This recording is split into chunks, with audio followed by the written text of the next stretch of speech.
నీ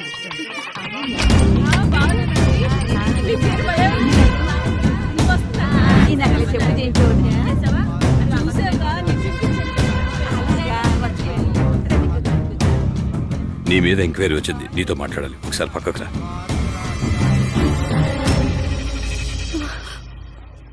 నానా, నువ్వేం కంగారు పడకమ్మా, నేనున్నానుగా.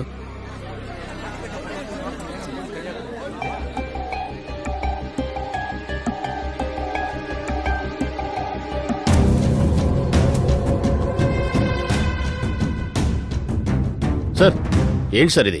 తాళి కట్టే సమయంలో పెళ్లి కొడుకుని తీసుకెళ్లిపోతారేంటి? బ్యాంకులు లూటీ చేస్తున్న అసలు దొంగల దగ్గర డబ్బులు తీసుకుని వాళ్ళు వదిలిపెట్టేసి బీహార్ నుంచి వచ్చి చదువుకుంటున్న కాలేజీ స్టూడెంట్స్ ని పోల్ ఎన్కౌంటర్ చేశాడు. హ్యూమన్ రైట్స్ కమిషన్ నుంచి తను అరెస్ట్ చేయమని ఆర్డర్స్ వచ్చాయి, అందుకే చేస్తున్నాను. కమాన్. బాబా, నువ్వు కంగారు పడకు బాబా, నేను మాట్లాడొస్తాను.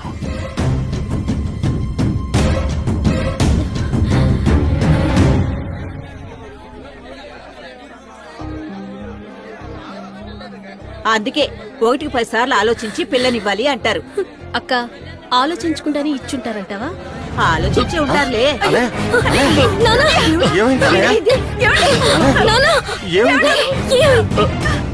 సార్, ఆడపిల్ల జీవితం కొంచెం పెద్ద మనసు పెట్టి ఆలోచించండి. ఏదైనా ఉంటే పెళ్ళైన తర్వాత మాట్లాడుకుందాం. సార్, ఇది పోల్ ఎన్కౌంటర్ కేసు. 10-15 సంవత్సరాల జైలు శిక్ష పడొచ్చు. ఈ విషయంలో ఎటువంటి సహాయం చేయలేం. I'm sorry. సార్, నువ్వు భయపడకన్నయ్య, ఏమీ కాదు. తమ్ముడు, నా కూతురు జీవితం నా వల్లే నాశనం అయిపోయేలా ఉంది.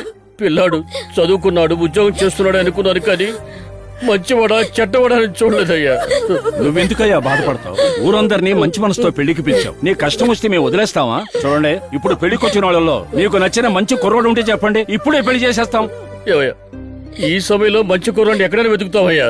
వెతకాల్సిన అవసరం మీకే వచ్చిందన్నయ్య. మన బామ్మర్ది కొడుకు శక్తి ఉన్నాడు కదా. నువ్వు ఈ పరిస్థితుల్లో వెళ్ళి మీ అబ్బాయి మా అమ్మాయిని చేసుకోవాలంటే కాదంటాడా ఏంటి? బాగా తమ్ముడు, అయినా మర్యాద కాదు. ఇంతకు ముందు వాళ్ళ అబ్బాయికి మా అమ్మాయిని అనుకుంటే పర్లేదు. పీటల మీద పెళ్లి అయిపోయింది, మా అమ్మాయి మెడలో మీ అబ్బాయి చేత తాళి కట్టించు అని ఇప్పుడు ఏ మొహం పెట్టుకుని అడగమంటావో చెప్పు. బావా, ఏం మాట్లాడుతున్నావు? నీ కుటుంబం ఒకటి, నా కుటుంబం ఒకటినా? దివ్య నా చెల్లెలి కూతురు. అది కంటతడి పెడుతుంటే నేను చూస్తూ ఊరుకోలేను బావా. నేను చెప్పేది వినండి, మీ అందరి ముందు మాటిస్తున్నాను, ఈ పెళ్లి జరుగుతుంది. ఇదే ముహూర్తానికి నా కొడుకు దివ్య మెళ్ళలో తాళి కడతాడు. కడతాడయ్యా. ఎందుకైనా మంచిది మీ వాడకు మాట్లాడుకోవచ్చు కదా. నా కొడుకు నా మాట జవదాటడు.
అన్నా, తిరుమల టవర్స్కి వెళ్ళాలి.